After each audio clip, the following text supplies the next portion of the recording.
How much does a candidate need the backing of the establishment to stand a chance of winning? And to say you do, but if you were to go up against the establishment, these are the three things you need to stand a chance to win. Yeah. What would you say to that? I have never had the establishment's backing, not when I ran for state office or city council or when I ran for Congress.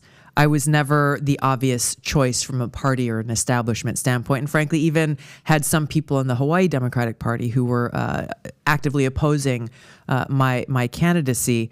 And so I was shocked when a couple of weeks after I was sworn in as a member of Congress, I got a call saying, do you want to be vice chair of the DNC?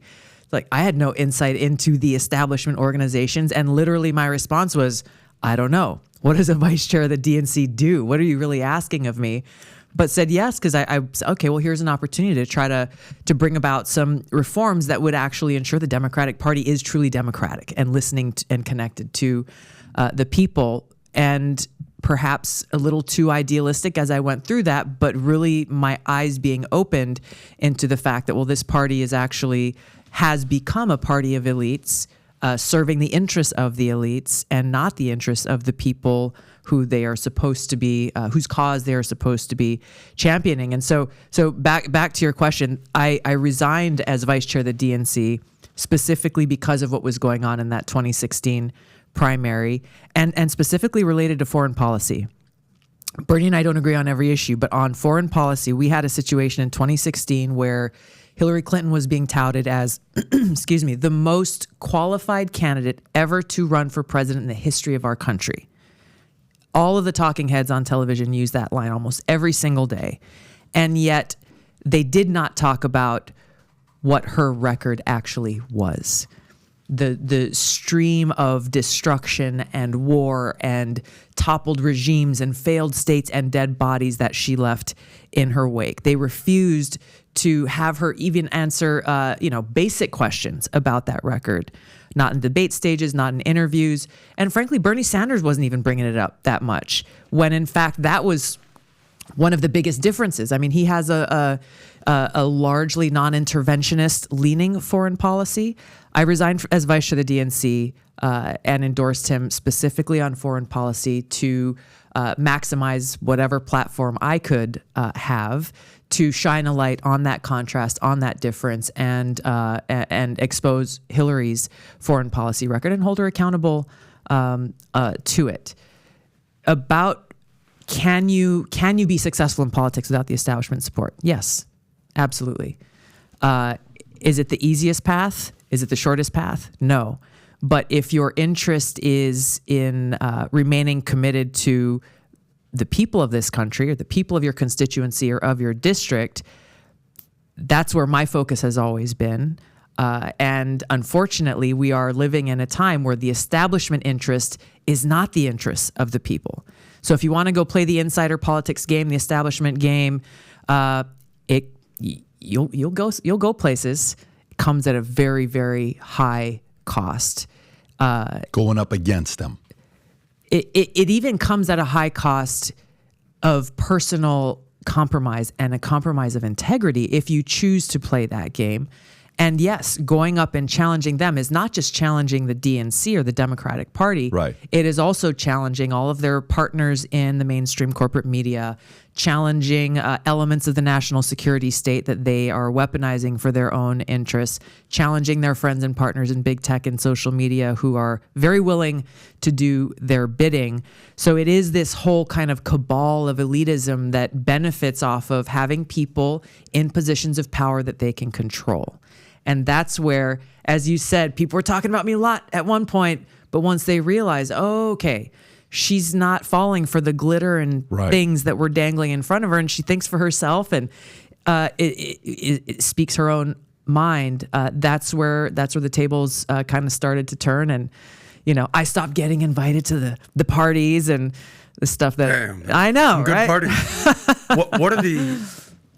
You says it comes at a cost. Yeah. Being purchased by the establishment. What does that mean exactly? Like in terms of your credibility? I've just seen it. I've seen it in friends of mine, people who came in with the best of intentions and maybe throughout still maintain the best of intentions and didn't really realize, in the best sense of the word, didn't realize how, okay, well, I'll just do this in order to get this done, or I'll just do that in order to I'll compromise this or that or whatever, and not really realize that they were losing themselves in the process. And I also know those who are very blatant about it. Like, yeah, I will, in a very calculating way, do anything that is required in order to get myself to this position or this title or hold this amount what of power. Though. They're going to hold you hostage if you do exactly. that. And I've seen it on the House floor during votes. People being chased down. Now, if you do that, if you play that game, they've got leverage over you. Vote for this or else. If you don't support us, we're going to take away this money. So it's a threatening environment. Oh, absolutely. Okay. Absolutely. So let's stay on this. So, for example, we had Whitney Webb here yesterday or 2 days ago, 3 days ago, something like that. And we had Whitney Webb here, and she wrote a couple books going up against Epstein and a bunch of different Lex and all these guys. She's very good at what she does. And one of the questions I asked her, which has prompted a lot of discussion the last couple of days, is, so all these establishments, okay, who is establishment? Like right now, if we were to say, who's the chairman of the board of the establishment party? Of course, it's not a party. Who would you say is the chairman of the board at the top? Hillary Clinton. Okay, you put her ahead of Obama. Oh, yeah. Oh, so she is still ahead of Obama for establishment. Who do you put on the board? Like if you were to say, because you look at who was even though they were up against each other in 2008. I mean, you look at the people who populated the Obama administration, Hillary Clinton being Secretary of State, and you look at the people who are populating the Biden administration. Who's his National Security Council director? Jake Sullivan, who is Hillary Clinton's right-hand guy. Got it. So you put her.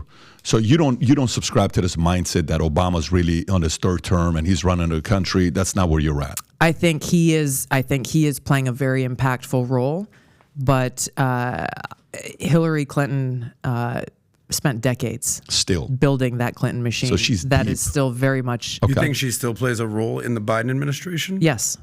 So Hillary. Here's a question. Yes. So here's a question.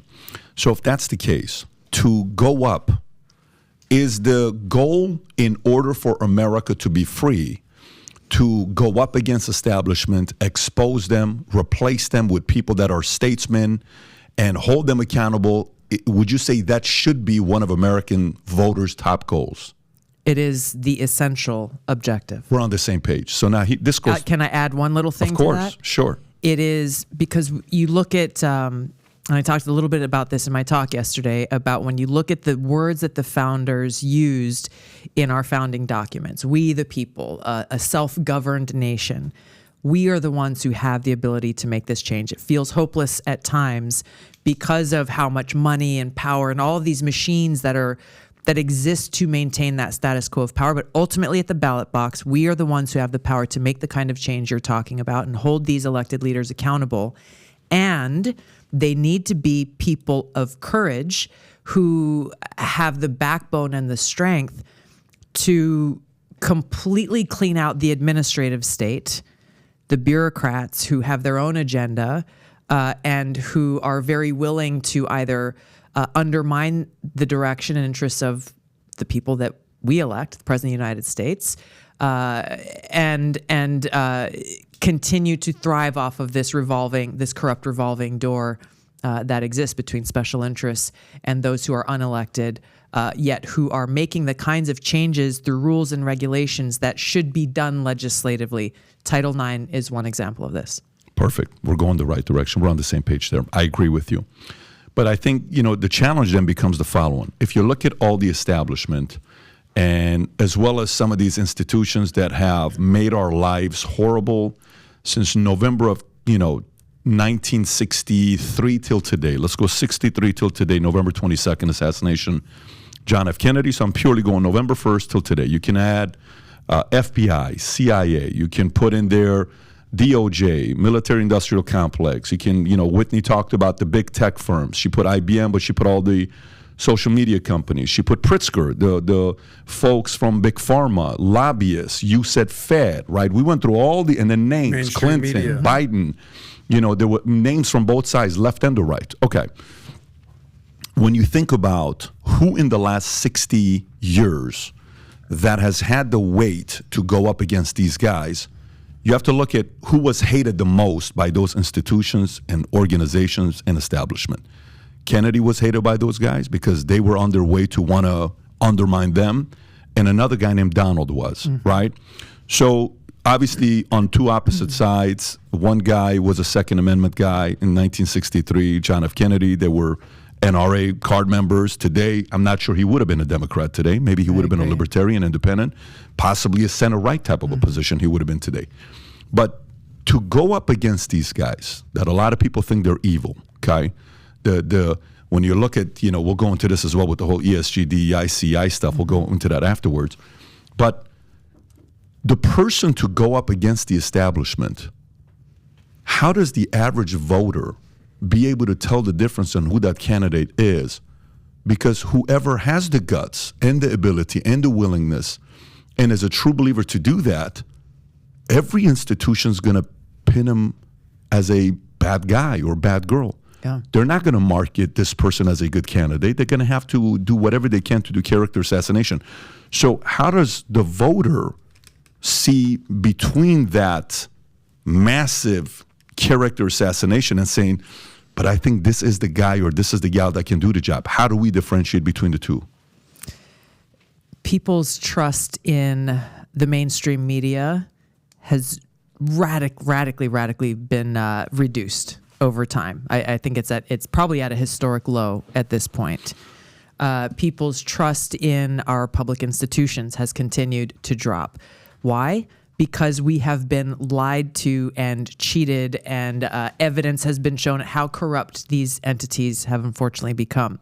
So I think, how do we know? I think the first question is, if you have, often the mainstream media, they end up parroting all of the same talking points. When they're saying the very same thing about someone, like, oh, this is the best person who's ever come along, they are going to come and save the country. Me, I'd be like, well, I don't know. I'm going to dig deeper into that person. This seems kind of suspicious.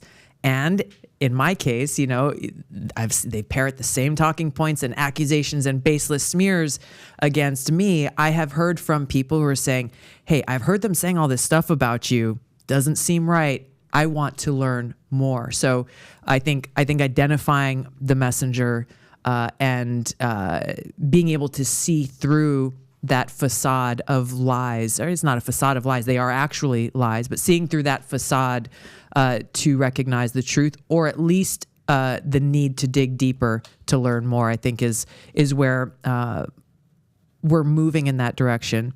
And I think we're also seeing evidence of this with people migrating more towards new media, podcasts like yours, shows like yours, and others who, where they can actually gain real information, and they know they're not being fed like a soundbite by soundbite, sheet of lies. What do you think about Trump or DeSantis as a candidate?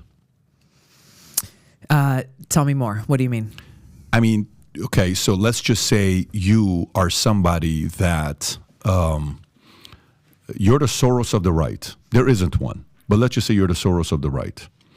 The Soros of the left, he is helping these guys out in ways that if you're on the left, you have to send this guy a Valentine's Day card, it doesn't matter, Memorial Day card. He's never served, but you got to tell him thank you for your service if you're a Democrat. He's that guy, right? On the right, there's not really one there. They think they are, but they're not really there. They claim they want to make the investment. They're not going to cut the check and buy Vice and buy Time Magazine and buy New York Times or LA Times and they buy Forbes. It was just on sale somebody else. They're just not willing to put the money there. They kind of want to go live in Palm Beach, have a nice place, and be left alone and just kind of go have drinks and do whatever they want to do. It's unfortunate because they're not fighters once they make their money. The Dems are more fighters and true believers. A lot of times, Republican billionaires talk more than they actually do the fighting. So, but let's just say you are that person, okay? And you're a center-right person with a lot of money, and you have the ability to get behind a candidate that's willing to fight against the establishment.